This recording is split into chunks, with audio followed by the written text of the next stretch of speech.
सभी को नमस्कार। मैं राजकुमार विश्वकर्मा।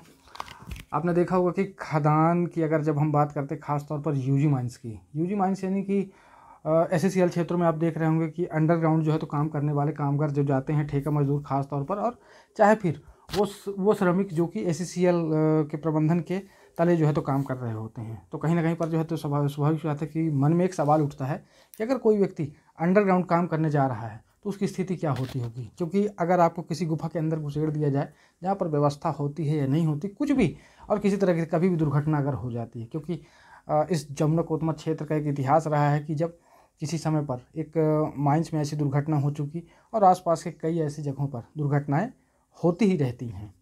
तो चलिए निशा जी हमारे साथ हैं और निशा मिश्रा जी से एक खास चर्चा करते हैं, क्योंकि वेलफेयर बोर्ड की सदस्य भी हैं यहाँ पर से और भारतीय महिला फेडरेशन की प्रदेश उपाध्यक्ष भी हैं। तो यहाँ पर जब आप निशा जी जब आप खदान की ओर जा रही थी, यूजी माइंस की ओर, तब आपने क्या महसूस किया? क्या आपको लगा कि वाकई में जब एक मजदूर जाता है तो किस तरह से जो है तो कोयला निकालने का काम करता हुआ, और वेतनमान को लेकर के तमाम ऐसे छोटे छोटे कई सारे जो है तो हमारे पास सवाल हैं जिस पर हम आपसे चर्चा करने वाले। सबसे पहले मैं ये जानना चाहूँगा कि अगर एक मजदूर कोयला खदान में जा रहा है तो क्या महसूस करता होगा? जब आप गई तो आपने क्या महसूस किया? हमको यही लगता है कि केवल जो है मतलब अपने पेट के खातिर जा रहा है। कोयला निकालना मुश्किल, हालांकि वहाँ सुविधाएं सब हैं, ऐसा नहीं है, लेकिन राजकुमार भाई कौन चाहता है कि मैं मौत के मुंह में जाऊं ना? वहाँ पे अंधेरा, सूर्य की रोशनी नहीं, हालांकि वहाँ पे सुविधाएं हैं। मैंने ये देखा कि शुद्ध हवा आ रहा है, अशुद्ध हवा बाहर जा रहा है, सारे एक्टिव हैं वहाँ पे वर्कर और अधिकारी, ठेकेदार के मजदूर सभी एक्टिव हैं। लेकिन सर मैंने देखा है कि कोयला खदान में जाके, हो सकता है कि हमको नए नए थे, नया लगा होगा, लेकिन कोयला खदान में जाना ही जो अभी मुश्किल है। मैं जो अभी 60 साल के जैसे बोलते नया, मैंने एक चीज़ और देखा, मैं चर्चा भी करूँगी। जैसे लोग बोलते, अरे मैडम अधिकारी लोग भी बोलते कोयला खदान से डर लगती है, कोयला खदान में मजदूर जाना नहीं चाहते हैं। साहब मजदूर तो जाना चाहते हैं। मान लीजिए राजकुमार भी जिसको दिक्कत है, हमको तो ऐसा उबड़ पार हम लोग चलना में इतना डर लग रहा था, उबड़ खाबड़ एरिया, किसी पैर से दिक्कत है, किसी सांस से दिक्कत है, बहुत परेशानियां हैं, तो उनके लिए तो मुश्किल है। पर सर वो जाते तो हैं कि पेट जो है पापी है, जाते तो हैं, लेकिन उनको भी सुविधाएं जो अंडरग्राउंड अलाउंस इसीलिए शायद मिलता होगा। पर कोयला खदान के धन्य हैं मजदूर साथी, अधिकारी भी हैं, अधिकारी भी लगे थे, मैं देखी, भद्रा में गए थे, भद्रा माइंस नारायण खदान में। पर कोयले में नहीं, तो जब आप वहाँ पर अंदर की ओर गई तब आपने क्या महसूस किया? आपने सिर्फ क्या महसूस किया? हमको तो बहुत डर लग रहा था भाई, हमको तो इतना डर लग रहा था। वह मैनेजर साथ में थे, शिफ्टी में मैनेजर थे, ऑफिसर साथ में थे, कुछ वर्कर थे, इलेक्ट्रीशियन थे, लेकिन हमको तो बहुत डर लग रहा था, कहाँ जा रहे हैं कहाँ नहीं। हमको ये लगता था, भगवान ने मैं अपने दिमाग से बताया, राजकुमार भाई बताने दीजिए, हमको लगता था कि जिनके पति यहाँ से ज़्यादा, ठीक है पेमेंट अच्छी है कोयला खदान में, लेकिन उनको दिखाना चाहिए, हमारी बहनें देखें किस तरह के जाकर पैसा ले आते। हम बैठे हैं सोफ़ा में, शाम की आ रहे हैं, फरमा रहे हैं ये चीज़ वो चीज़, लगा कि हम तो बैठे हैं सोफ़ा में, लेकिन काश उनको भी देखना चाहिए। और मजदूर साथी से मैं भी यही आग्रह करती हूँ, मैं आपके माध्यम से, कि भाई लोग आप किस मुश्किल से पैसे लेके आते हैं। कोई अपने पेमेंट को बहुत अनर्गल पी करके, ड्रिंक करके फेंकते हैं। कुछ हमारी बहनें हैं अनर्गल पतियों को परेशान करते। कोयला खदान में बड़ा मुश्किल है, अपने पतियों के मतलब मनोबल बढ़ा के रखिए। मेरा पति होता तो मैं सीधे से अंडरग्राउंड जाता, तो मैं खुश करके और उनसे जो है सदैव भगवान से ही कामना करते, मुस्कुराते हुए विदा करते, यही जानती कि मौत के मुंह में जा रहे हैं और फिर से शाम की फिर से आएंगे तो हमारे हैं। मैं मेरे मन का भ्रम मैं आपसे बता रही हूँ। मुझे बहुत अच्छा भी लगा, कि ऐसे फिर बाद में जाने पर तो ऐसा लगता है कि जैसे मतलब ये कि नीचे जैसे इलाहाबाद का लाल किला नहीं है, ऐसी इसी प्रकार नहीं दिखा। तो वो किला नहीं है लेकिन मैडम, वहाँ पर ये वो कचरा खदान उचरा है। बहुत सारे, हमने बताया ना कोयला खदान की अंडरग्राउंड का ठीक है। मुश्किल है। इसके साथ जो है तो देखिए एक चीज़ और भी होती है। चलिए, जो SSCL के जो एम्प्लॉयमेंट है, जो मैनेजमेंट के नीचे काम कर रहे हैं, उनके लिए तो ठीक है, उनकी सैलरी जो है तो बेसिक पर्याप्त होती है घर परिवार चलाने के हिसाब से। लेकिन जो लोग ठेका मजदूरी में काम कर रहे होते हैं, उन्हें कई बार जो है तो ऐसा होता है कि या तो ठेकेदार उनके पैसे मार जाता है, और दूसरी चीज़ जो अनाउंसमेंट उनका होता है कि इस एक आधार होता है ना पैसे का कि इतने रुपए ही देने हैं, तो लगभग आज 500 रुपये से ज़्यादा की मजदूरी होती है उनकी, लेकिन वो 500 भी उन्हें नहीं मिल रहा हो, तो मजदूरों का सीधा सीधा शोषण है। घोर अन्याय, ठेकेदार मजदूर के साथ घोर अन्याय। काश अगर जो ठेकेदार ठेका चलाते हैं और अधिकारियों, कोयला मंत्री, कोल मंत्री की अगर पत्नियां अगर अंडरग्राउंड जाएं तो ये बोले कि साहब सबसे प्रथम वो लोग केवल भूखे हैं, बेरोजगारी है, इसलिए कोयला खदान में आ रहे हैं। उनका पेमेंट तो अत्यधिक होना चाहिए, लेकिन यहाँ कितना कम करके क्या बोलें, यहाँ का रूल ही समझ में नहीं आता है। सबसे पहले हम यही कहेंगे उनके साथ तो अन्याय इतना ज़्यादा हो रहा है कि क्या बताइए भैया। ठेके मजदूर तो वही कर रहे हैं जो सरकारी कर्मचारी काली वर्कर कर रहे हैं, क्यों उनके साथ भेदभाव। हम कहते बीजेपी की सरकार से भी यही कहना चाहते हैं कि यहाँ पे आदरणीय हमारे CM शिवराज सिंह सर से यही कहना चाहते हैं कि सरकार चलाएं, अच्छी बात है उनकी सरकार, सत्ता सरकार चलाएं, कहीं न कहीं उनके राज में मजदूरों को या गरीबों को शोषण इतना ज़्यादा हो रहा है, या तो उनको मालूम नहीं है कि कागज पर हो सा सही दर्शाया जाता है, पेमेंट भुगतान इतना हो रहा, लेकिन नीचे जाके देखें तो वास्तव में मजदूर से ज़्यादा परेशान कोई नहीं है। अभी हाल फिलहाल जो आमदार प्रोजेक्ट जो आपका चल रहा था वो भी बंद पड़ा हुआ है। आप लोग वेलफेयर बोर्ड से हैं यहाँ पर और ट्रेड यूनियन के नेता भी हैं, तो आप लोग वहाँ के लिए क्या करने वाले हैं इस बार? वहाँ के लिए तो हमको लगता है कि आमाडार खदान जब से खुला तब से यही विवाद चल रहा है।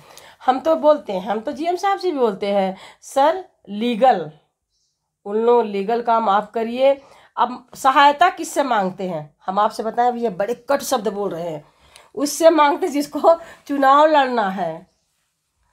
अब उनसे सहायता बोले, कोई उनके चेम्बर में बैठ गया, GM साहब से मैं एक दिन मीटिंग वेलफेयर की मीटिंग बोली, आपके पास सर फ़ोन आ जाएगा, अब दिखावा आप उधर बैठे हैं MLA साहब, आप तो डर गए कि MLA साहब का फ़ोन है, इनका काम जल्दी निपटाओ। लेकिन आप तुरंत उस बात को पकड़िए कि आप तो MLA MP से बात करा रहे हैं, सर कोयला खदान कितने बेरोजगार हैं वहाँ आमाडार OCM में, इसका भी समझौता करा दीजिए। हम माननीय शिवराज सिंह सर से यही बोलना चाहते हैं कि क्या उनको भी तो मालूम होगा, लेकिन आप वही हाल कि जिससे रो रहे हैं कि मतलब, तो वो तो क्या बोलना चाहिए, कटोरा भी छीन लेने वाले हैं। कौन जाएगा वहाँ? ट्रेड यूनियन, अभी ट्रेड यूनियन का हम क्या, मैनेजमेंट अभी ट्रेड यूनियन को उतना नहीं सुनेगी, क्योंकि हम जो आपका भी सपोर्ट करना चाहता है वर्करों का, लेकिन अभी MLA MP का फ़ोन आ गया तुरंत काम करेंगे। हम कहते उस MLA MP से कहिए ना भैया कि कितना सही दाम सही काम, क्यों नहीं आमाडार OCM में जो है उसका प्रोजेक्ट आगे बढ़ने दे रहे हैं, क्यों नहीं कर रहे हैं? तो बात ऐसा है, यहाँ बहुत सारे दलाल लगे हुए हैं। मैं सीधे बोल रही हूँ कि जो उधर भी मैनेजमेंट का भी सपोर्ट कर रहा है, उधर हमारे गरीब भाई बहन गांव वासियों को भी अनर्गल बरगला फुसला रहा है। अच्छा, प्रशासन क्या करती है आपको जानते हैं? प्रशासन भी, माफ़ करिएगा, पुलिस प्रशासन भी बेचारी क्या कर सकते हैं।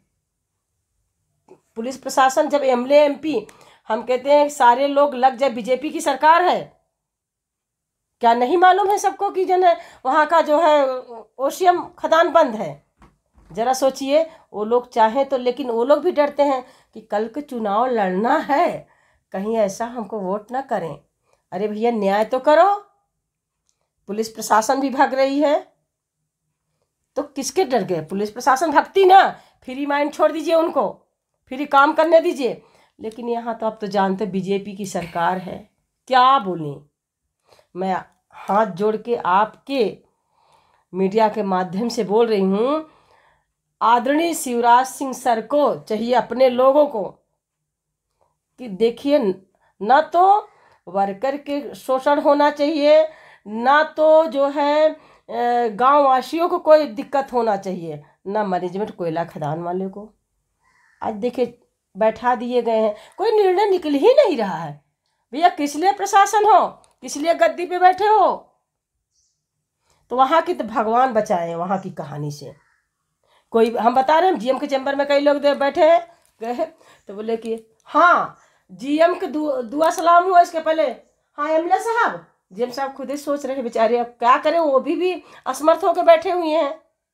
तो हम जीएम साहब को भी यही बोलेंगे, आमाडार खदान के लिए एमएलए एमपी का फोन आएगा, आप काम कर देते हैं, वही एमएलए एमपी से बोलिए कि जो है आ करके कम से कम कुछ बीज का प्रशासन नहीं कर सकती है, कि जब तक मंत्री मिनिस्टर नहीं लगेंगे तब तक आमाडार के बारे में सोचना मुश्किल हो जाएगा। उनसे आप बोल रहे हैं जिसको कल के चुनाव लड़ना है, वो वोट देखेंगे कि आपको खदान खुलवाएंगे, उनसे मतलब का, चाहे मजदूर मरे, चाहे अधिकारी मरे, चाहे कोयला खदान उत्पादन बंद हो, उनको तो भाई वोट से ज़रूरत है।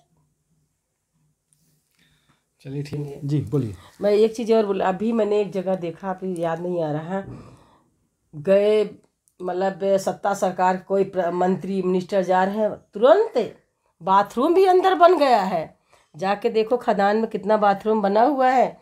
उन लोगों के लिए सुविधा, एक दिन के लिए जाते हैं अंडरग्राउंड में, उनकी सारी सुविधाएं चाहिए, कितने लोग जाते हैं, उनके आगे पीछे रहते हैं, तो कम से कम देख करके आना चाहिए।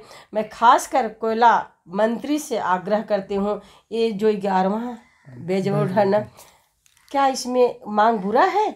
अभी शायद जो है हम लोग की वर्कर का मांग पूरी नहीं करना चाहिए। मैं अधिकारियों को भी बोले, 17 में एक बार शायद अधिकारियों का हुआ, मांग पूरी हुई है बेज बोर्ड, 27 में आने वाला उनका भी है, तो हमारा क्यों रोके हैं? हमारे नेता भी ऐसे हैं, और नेता हमारे का, हम एटक यूनियन से मैं बताऊँ, एटक है, सीटू है, और जो है मान लीजिए हम लोग तो लाल झंडा वाले हैं, हम लोग लड़ाकू आदमी है। लड़ाकू इसलिए नहीं कि ज़बरदस्ती किसी से लड़ाई करते, वर्कर के हित में काम करते हैं, लेकिन यही बीएमएस और सारे ट्रेड यूनियन एक हो करके ऐसा कुछ करे, बेज बोर्ड क्यों नहीं पास होगा? लेकिन कोई एक हड़ताल करेगा, एक सपोर्ट करेगा, एक हड़ताल करे, एक सपोर्ट करे, इकट्ठा हड़ताल करो ना भैया। बाज बात तो कभी आदमी का तो रोना है, कभी जूता से तो कभी प्याज खा करके, ऐसा नहीं। बेज बोर्ड तो निकाल देना चाहिए। कोयला मंत्री को खुद सोचना चाहिए कि कैसे कैसे, मैं बताऊँ, मैं इतना बता नहीं पा रही हूँ। एड़ी मेड़ी जैसे गांव में पेड़ पे नहीं चढ़ते हैं, ऐसे ऐसे जाके कैसे कैसे जा करके कहाँ पे कोई आदमी, क्या हम बोले समझ में नहीं आ रहा। कोयला खदान में तब कुल मिला के यही मेरा कहना है, कोयला खदान की नौकरी मजदूर साथी के साथ, चाहे कोई भी सत्ता पे हो, लेकिन उनके साथ बेइंसाफ़ी नहीं करना चाहिए। क्यों बेज बोर्ड नहीं पास हो रहा, मैं खुद ही नहीं समझ रही, गया वहाँ बेज बोर्ड क्यों नहीं पास हो रहा है, क्या नहीं जाने कोयला कैसे निकलता है? बस यही कहना चाहती हूँ, कहना तो बहुत, लेकिन अपने भाइयों और अपनी बहनों से, अपनी माताओं से यही आग्रह करूँगी, और भाइयों से आग्रह करेंगे, आप किस तरह कोयला खदान में एक से बढ़ के एक ड्रिंक वाले हैं, अब तो सारे पैसे लुटा रहे हैं दारू में। दारू वाले बैठे हैं तो लूटेंगे ही, वो तो लूटेंगे, लेकिन आप समझिए किस तरह के आप पैसा पेमेंट ला रहे हो। और हाँ, अपनी बहनों से भी बोले, बहन आप लोग तो सोफे में बैठे रहते हो, लेकिन मिस्टर लोग का भी ख्याल रखना। हमें बहुत अच्छा लगा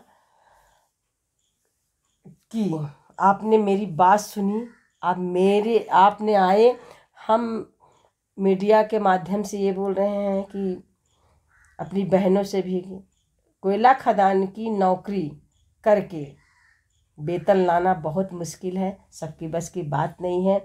हम सलाम करते हैं ऐसे अधिकारियों को, ऐसे ठेकेदार मजदूरों को, ऐसे अपने कामगार कालरी वर्कर। मैं भी कालरी वर्कर की पत्नी हूँ, बस शुभकामनाएं देती हूँ। इसके अलावा क्या बोल सकती हूँ। बस सत्ताधारी पार्टियों से ही कहना चाहती हूँ, बैच बोर्ड मिल करके पास कराइए। आमाडांड खुली खदान ओशियम, उसको भी जो है आप लोग को सपोर्ट की ज़रूरत है। अकेले मैनेजमेंट कुछ नहीं कर सकती है।